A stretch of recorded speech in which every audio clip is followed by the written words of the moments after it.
What fascinates me is the idea that since 1981, when I was in love with the Superman song so Oh, much, okay. I loved it, Mm-hmm. you know, and I still sing it to myself. It's one of those You things do. that's in my head Okay. and will always be there. Oh, Superman. Mm-hmm. Um, you have done so many different things in Mm-hmm. all the different arts, visual, oral, presentational, and it feels like all the stuff you've done and all the different bits and pieces of it all over the world added up to this movie. That this movie wouldn't have been possible years ago. Um, I'm. I wonder. It's a. I think it's a way to use stories that I have been gradually learning. And because when you do a record, you do like a collection of things, and they don't have to have an engine moving through it. So a film kind of does. Otherwise, it's a collection of little shorter pieces, which can be nice. So that was the big challenge with this film. Because it does go somewhere. Yeah, it does. It Yeah, tells a story. yeah, it does, and it tells it through a lot of questions also. So I try to make something really open-ended, and in that case, it has a lot to do, I think, with the work that I've done before, which is when I start looking at the punctuation, there's so many questions in the songs that I've written and the things short stories, and I'm basically a short story writer. So in a funny way, film is a sort of great medium for that. But this is a longer story. Yeah, this is a collection than you've ever that done, has, right? Well, What about some of those installations? Because part of what we're talking about is your multidimensionality, your 3D brain.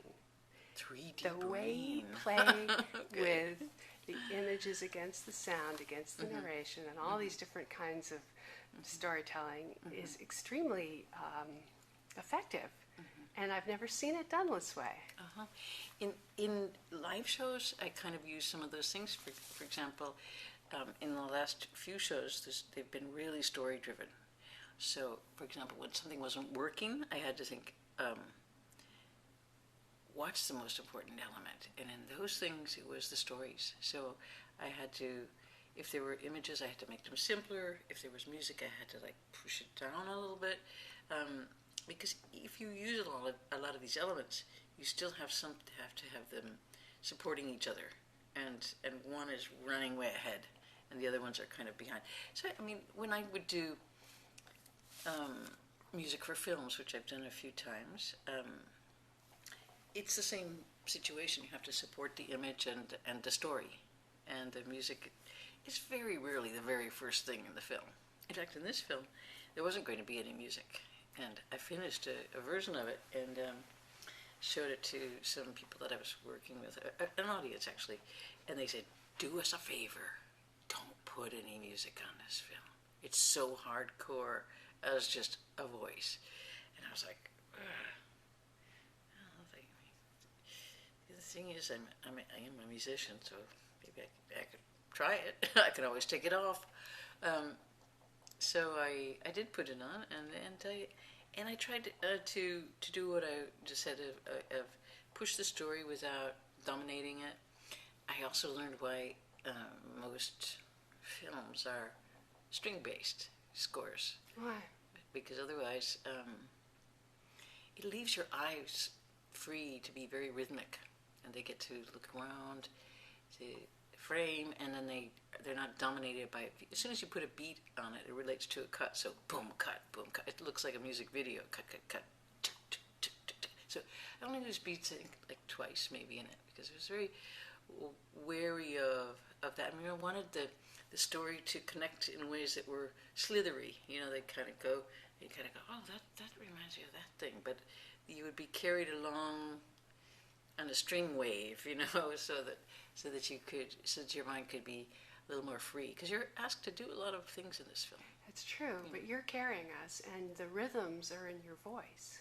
Exactly, that's a very good point. That the polyphonic stuff is rhythms you see, and then the main thing is a spoken voice, and one that has a lot of conversational sort of rhythms. It's not like a something with punctuation. Hopefully, I mean, I wanted to make it as if I was telling a story, as opposed to talking to someone, as opposed to reading a story that had a beginning, middle, and end. You know, so try to make it like normal. It's there's a performance. It's so beautifully modulated, your voice. I wondered how often. I mean, what did you write it first? Did you put the visuals together to illustrate the narration? I mean, I was curious what the process was. Went back and forth so many times. So some of the stories were things that I had put into collections before, a couple of them, and so I pulled them out, and then, but it always kind of goes back and forth. You know, you when you make an animation, I did a lot of drawings for that. Then you realize, oh, I don't have to say so much. That picture's gonna be talking right there. So try to make it, and also then I tried to do things that were just for your eyes. Some words that were just for your eyes.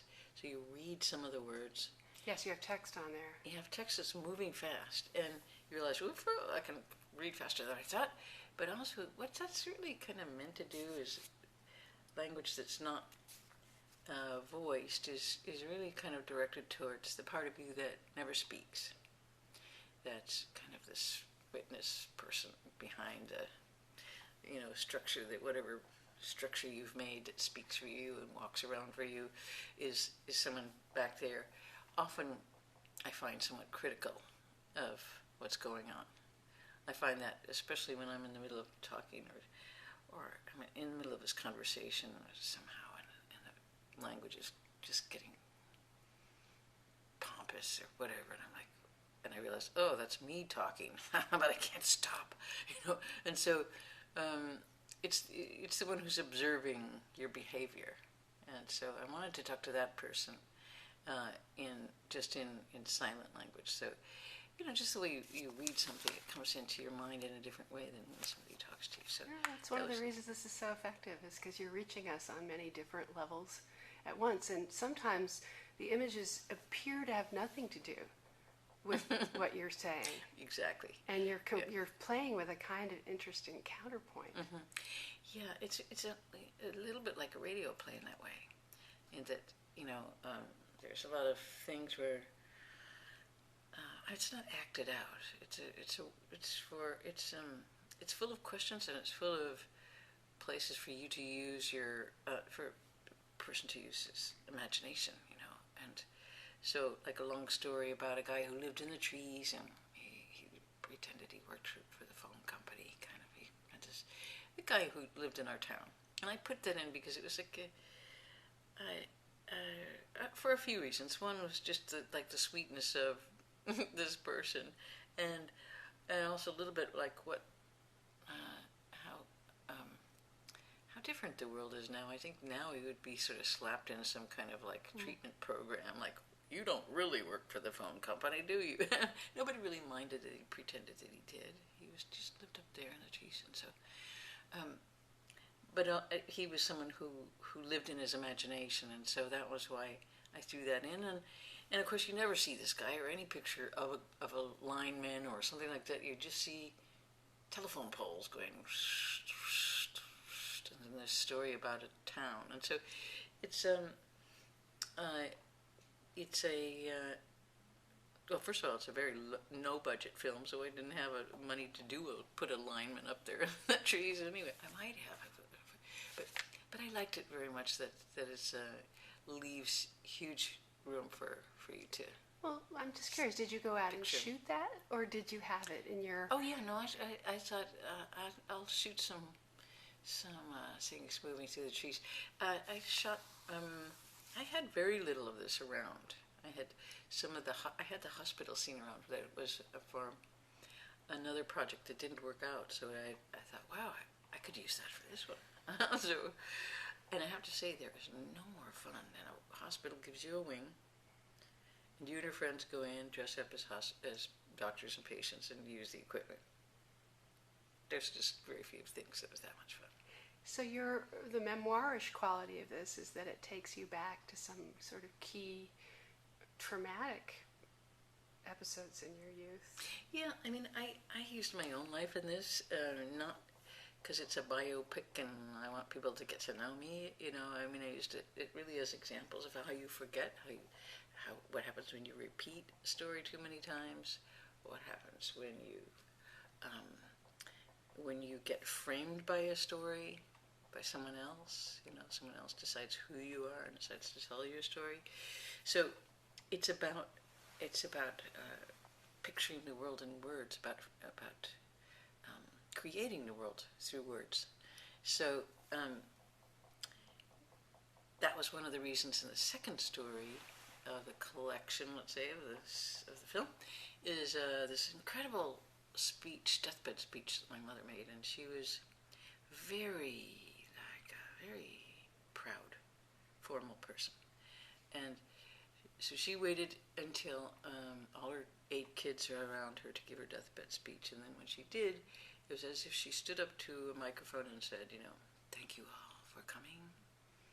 And we're all like, whoa, what is she doing? What is she saying? And then she gets distracted. She starts talking to the animals and the ceiling. She was a wonderful horsewoman, great lover of dogs and all animals. And so she began speaking to them, and then back to history, saying her goodbyes to the world. And meanwhile, the language is shattering into pieces, is falling into these tiny pieces. And I thought, what a speech. What an effort to make this, create this create the speech and have it fracture like that. And so it's about the fallibility of words as much as stories too. So, and also what happens when the other senses take over. So in the middle of this movie is a big book, the Tibetan Book of the Dead, subtitle, The Great Liberation Through Hearing. So hearing then becomes a sense that influences the past, because once I have a childhood story, when somebody says, what kind of kid were you? I broke my back, I was in a hospital, I thought adults were idiots, like all 12-year-olds do. They're embarrassed to be around adults. They're like, ooh, they're just embarrassing. And so I was like that, and I was kind of sneering at the doctors, and kind of a punk, but I was in a ward with all the children who were burned, and so it was a very, very difficult situation. The point I'm trying to make is we tell the stories that we can tell. So I told that story as a 12-year-old who needed, I guess, to tell it that way, because when I thought of it as an adult again, I was like overwhelmed by a sudden audio hallucination of what the hospital sounded like at night. And so what it was adults were idiots. They put children in a ward where they're dying at night, and you listen to it. And so you hear them dying. And so I obviously, as a 12-year-old, couldn't really deal with that. And so I had composed my story in one way, and then when I remembered it, it became a different one. But so what is the real story then? So you have many layers of memories on top of this, and who is it that's telling the story, and how much of it do we design ourselves? So that's why the beginning of the film talks about a dream body, the one that you use to represent yourself in your dreams. For example, it's like, so the film is about writing. It's about writing and talking and designing your so-called identity. If you have a dream, like someone will say, oh, I had this amazing dream, and I was like, this beautiful mountainous scene covered with fog, and there were little tiny figures walking through the valley, and I was one of them, just lost and tiny, and I'm like, wait a second, you designed that landscape. Those are your clouds. That's your deep valley. Why did you cast yourself as this little tiny lost person walking through this? Who's the writer here? You know, who are you? So that's what this film is about. How you create yourself and your world through these series of images and stories. So I imagine you sitting in front of your laptop or you know in a hotel room, you're traveling somewhere Like now. and you're and you're fiddling with this. Uh-huh. Or you're in a room at an editing bay with some professional editors and they're helping you fiddle with this. How you know, it's a mix, I suppose. Yeah. And you're also saying, I want to manipulate this and I want to make it slow-mo and can you do that for me? That kind of thing. Yeah. This is a very homemade film. This is really homemade. And so, like the drawings, for example, I started as a painter and sculptor, so I really love making drawings, and so I did animation for this, and then I was like, well, I think it needs some more filters. And one filter, I wanted to look like a page ripped out of an old comic book, so I put a kind of benday dots on it and kind of stressed the look of it, and then it didn't seem right still, so I put another layer of rough paper on it. So there are many layers of texture, and I got to work with a couple of people who helped me on the layering and the filters, and so it was. But some of it had almost nothing. You know, some of the footage was 8mm stuff from my childhood. One of my brothers brought some stuff over and said, "Can you transfer this?" I was like, "Okay." And I found in these old films, this kind of lost world of this frozen lake where I used to skate, and my mother pushing a stroller and me skating around, and I just slowed it down a little bit, and then it becomes this beautiful thing, because when film was put in an old cardboard box and stored in a closet for many years, it glues itself together, it warps really beautifully, so it's going like this, and it has a lot of the emulsion is doing really odd things. It's cracked, it's spliced, it's glued back together, so you have all this language of time that's on top of this piece of film, like all old movies. And so all I did was slow it down a little bit, and it looked like, woo. It's like she's skating through slush. Yeah, It's you, right? Yeah, it is me, and because it's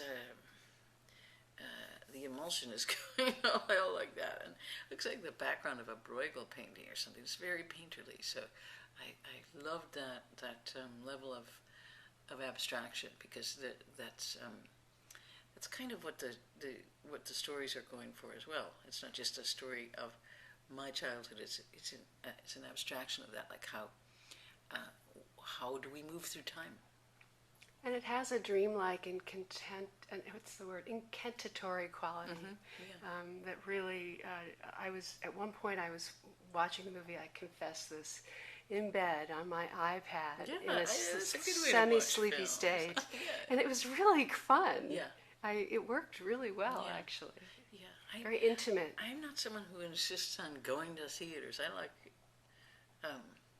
I love seeing things in theaters because the sound is more spatial, and I really wanted to make it like that. But there's something very book-like about this film, so full of words and kind of simple imagery. So it does seem like it's a good thing to read in bed. Has anyone brought up the idea of doing it again as a theater piece? Well, it's sort of, some of those things came from the theater, and it might be interesting to put it around again like that, but especially because of some of the imagery, it would be very beautiful. When I do images in theater pieces, they are often like on 5 different screens or something, and they're not like, and I try to avoid that rectangle. So they're things that are projected into corners, so everything's kind of bent and warped, and then there are details that float on another crumpled piece of paper up there, and then another thing down on the floor. So you're looking like inside it's like being inside a kind of exploded film. So yeah, that would be an interesting thing to do. I'd like to see that. But so you're starting with your dog, with Lullabout, and you're working through all of these different kinds of deaths, and then you end up with your mother, and with a song by your husband, and the movie carries this enormous emotion that hits you like a train. You knew that. I did. I do know that. There's, I think one of the things that I've really been touched by is a number of people who said, I can't believe you said you don't love your mother. I don't love my mother either. I didn't know you could say that. I was like, well, you can say anything you want because, it's a very heavy thing for women and mothers to have to be so perfect that they love and are loved in perfect ways, and it's just not who we are, So,